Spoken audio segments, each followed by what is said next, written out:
All right, Fresno State.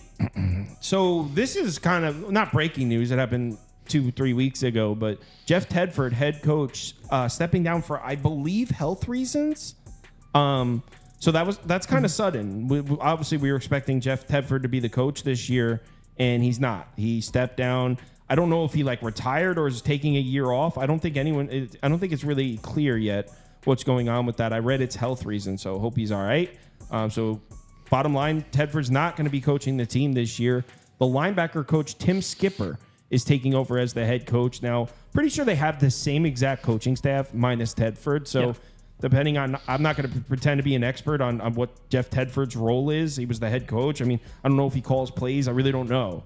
So I don't know how much of an impact that is. Do you have any insight on Jeff Tedford, West Coast football lifer. He was coaching at Cal a long time ago. Aaron Rodgers was his guy. He's a quarterback guy. He had Derek Carr as well, I believe, early in. So, was he does Tedford not being there? Does I think that makes a pretty significant impact on the quarterback and the offense overall. I mean, they don't run the ball anyway, so it really just makes a big impact on the offense. They're pretty much just Mikey Keene is who was in mid. Yeah, it's going to affect that side of the ball a lot.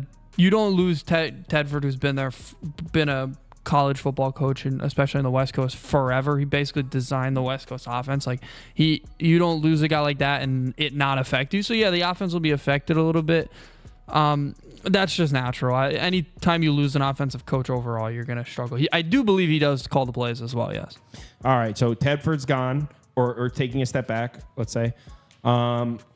53rd in returning production, 13 returning starters, 8 of them on offense. So a lot of their offensive pieces back, including quarterback Mikey Keene. This kid's good.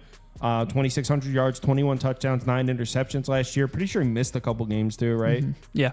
Yeah, he wasn't able to. He got hurt in the Wyoming game, actually. And where's he from before Fresno? Was it Tulane? It was South Florida, I think. South Florida. Yeah. Same color. Mm-hmm.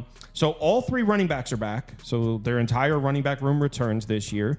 They did lose a few wide receivers, but Jalen Moss is still there. He's pretty good. They also brought in a kid from Idaho State. 102 catches last year. 102 catches. Led the entire FCS. So that kid's probably pretty reliable as well. So maybe a small step backwards wide receivers-wise, but not much. 8 of the top 10 offensive linemen are back. So offensive line is deep. It's experienced. Overall, the offense should be better on paper. It just comes down to how much of an impact losing head coach Jeff Tedford for the season is. Yeah, I think having a guy like Keene who's been around college football a little bit now, both sides of the country, I think that helps kind of go through that Tedford thing, not having him. So I don't know how big it'll be. I think it'll be decently sized, but I'm not worried about it too much. The offensive line, a lot of depth, like you said. They have a guy moving positions because they have so much depth on this team. I like the offense overall. I mean, Fresno always has good offenses, right. Usually one-dimensional offenses. They were bringing back a running back who's had a pretty decent. A couple of running backs who were pretty good, but they don't run the ball much, so I don't think that's going to change either.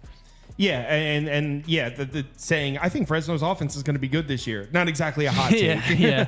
They always have an explosive offense, but they do bring back a lot of production and should be especially good this year, minus whatever Jeff Tedford brings or doesn't bring, I should say. All right, on the defensive side of the ball, this is pretty much year after year the weakness of the Fresno State team. Look, they lost a couple pieces on the defensive line, but majority of their production is back. They bring back most of their guys. Just one starter back at linebacker. So they did get gutted at linebacker a little bit, but defensive line, most of the production back, and 6 of the top 8 defensive backs are return. 3 returning starters in the secondary. So I don't know much about this Fresno State defense. It looks like they do bring back a decent amount of production, though, other than linebacker. Yeah, I think the D-line's going to be very good. That was pretty much what I took from this. D-line and secondary are going to be good. Again, a lot like there was another team we talked about, I think North Carolina State. Linebackers is a problem here. There's not a lot of depth there. It'll take a step back there, but the front and the D-line and the secondary are going to be good. Yeah. So, all right, let's pull up the schedule. And I kind of have this whole team as a question mark right now. Week 1 games, obviously a loss, but I was going to take the cover, but I need to see where that line gets to there. Chris Brady's in the comments saying that he was looking at that. Apparently, when the Tedford news announced, he's saying that the line only moved from 20.5 to 21. 20.5 to 21. That's what he said. To me, that game in particular, is just two huge question marks. So what does Michigan look? Yeah, Michigan's defense is going to be unreal. That talent there, but their offense might not be very good. So that might be an under. Wasn't even good last year. Yeah, that might be a game we hit the under. Yeah, which is surprising for a Fresno State football game. So they open up in the big house without their head coach. Loss. We'll give them a win. Sacramento State. New Mexico State win. At New Mexico win. UNLV. That's a loss. Yeah. So the 3-2 after the UNLV game. Washington State. I don't know shit about Washington State. I don't see it with Washington State, but I'll just chalk that up as a loss just in case.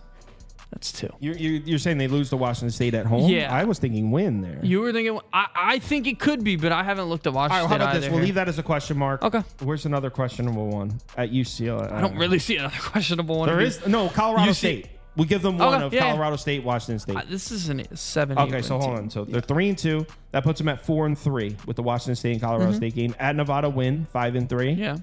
San Jose State win. It's a win. 6-3. Hawaii win 7-3. Air Force should be a win. 8-3.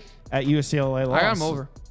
Yeah, but the problem is the over 7.5 is juiced heavily. So yeah, I have them at 8 wins too, but at -155. That'll be it. There's a couple of I mean, they're not. That UNLV one could be an interesting one. Washington State could be an interesting one. There's a possibility you could see 8 or 9 here if everything goes perfect for this team, but that's very rare. Yeah, so I'm putting over 7.5 for both of us, but at -155, no, won't be doing it. I wonder what an all 9 wins is. All right, next up, Boise. Okay. Boise State.